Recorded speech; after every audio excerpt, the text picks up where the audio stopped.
Welcome back once again. मैं हूँ आशीष और आप देख रहे हैं द लीगल इनसीन।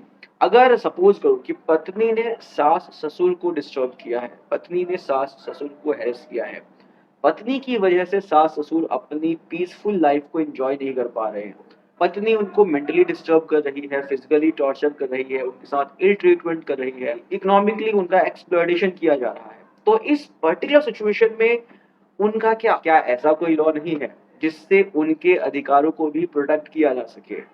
बिल्कुल है। आज हम इस पर बात करेंगे। So stay tuned throughout the video so that you could have a very better perspective over the situation. So basically हम आज बात करने वाले हैं सीनियर सिटीजन एक्ट के बारे में। सीनियर सिटीजन एक्ट में ये प्रोविजन है कि अगर फादर इन लॉ या मदर इन लॉ को डिस्टर्ब किया जा रहा है, अगर उनको जो है मेंटली टॉर्चर किया जा रहा है, फिजिकली टॉर्चर किया जा रहा है, इकोनॉमिकली अगर उनको एक्सप्लॉइट किया जा रहा है, अगर वो पीसफुल अपनी लाइफ को एंजॉय नहीं कर पा रहे हैं वाइफ की वजह से, डॉटर इन लॉ की वजह से, तो फिर जो है वो उसको अपने अधिकारों का यूज करके अपने घर से बाहर निकाल सकते हैं। लेकिन ये पॉसिबल कैसे है, कैसे इसको किया जा सकता है?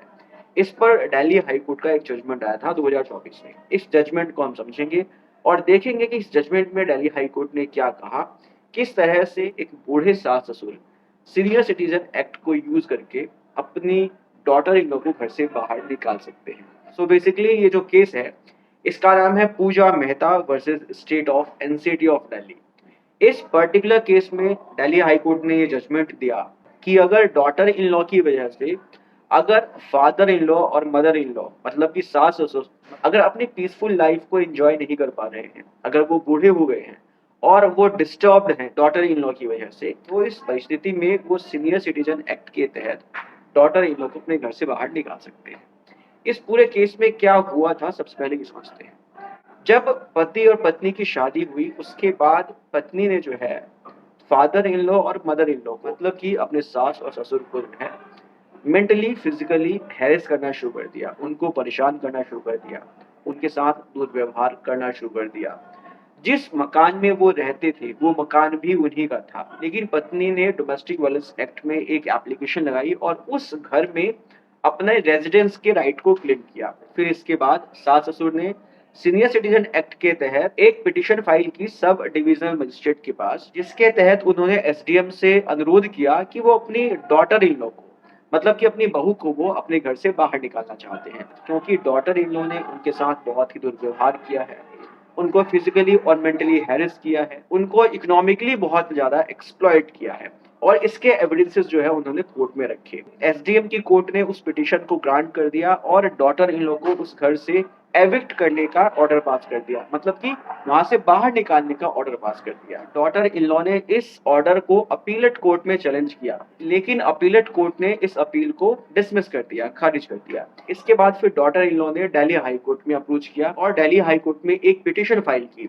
उस पिटीशन में डॉटर इन लॉ ने ये चैलेंज किया कि जो एसडीएम कोर्ट ने ऑर्डर पास किया है उसके एविक्शन का, वो गलत है, क्योंकि protection of women against domestic violence act के सेक्शन 17 में उसके पास अधिकार है कि वो उस हाउस होल्ड में अपना रेजिडेंस क्लेम कर सकती है, क्योंकि वो शेयर्ड हाउस होल्ड है और शेयर्ड हाउस होल्ड में कोई भी वाइफ अपना रेजिडेंस क्लेम कर सकती है।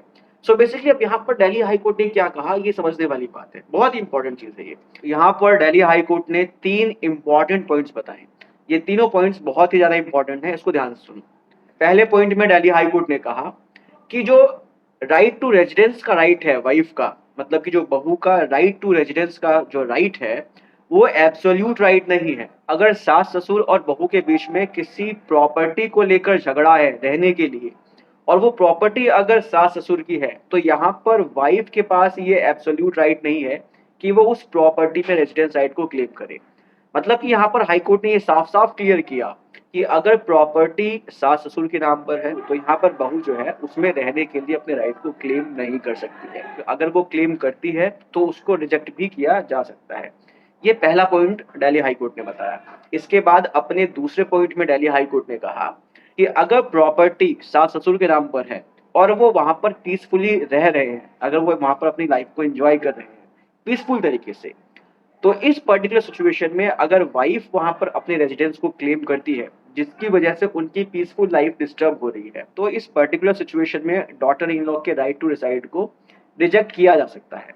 मतलब कि यहाँ पर साफ साफ क्लियर हो गया कि अगर डॉटर इन लॉ, अगर बहू जो है किसी ऐसी प्रॉपर्टी में रेजिडेंस क्लेम कर रही है जहाँ पर सास-ससुर रहते हैं और वो प्रॉपर्टी भी उनकी है, लेकिन डॉटर इन लॉ के रहने से उनकी पीसफुल लाइफ डिस्टर्ब हो रही है, तो यहाँ पर जो है उसके राइट को रिजेक्ट किया जा सकता है, वो उस घर में नहीं रह सकती है। ये दूसरा पॉइंट था दिल्ली हाई कोर्ट का। इसके बाद अपने तीसरे पॉइंट में दिल्ली हाई कोर्ट ने कहा कि अगर एविडेंसेस मौजूद हैं कि डॉटर इन लॉ ने अपने सास-ससुर को डिस्टर्ब किया है, उनको हैरेस किया है, उनको जो है मेंटली या फिजिकली टॉर्चर किया है, उनके साथ इल ट्रीटमेंट किया है, तो इस पर्टिकुलर सिचुएशन में जो वाइफ का रेजिडेंस राइट का अधिकार है, the protection of women against domestic violence act में, उसको जो है तरजीह नहीं दी जाएगी। यहाँ पर सास-ससुर के अधिकारों को तरजीह दी जाएगी, जो उनको सीनियर सिटीजन एक्ट में मिला हुआ है। दूसरे और आसान शब्दों में इसका मतलब ये है कि अगर सीनियर सिटीजन एक्ट और डोमेस्टिक वायलेंस एक्ट में अगर कॉन्फ्लिक्ट आता है,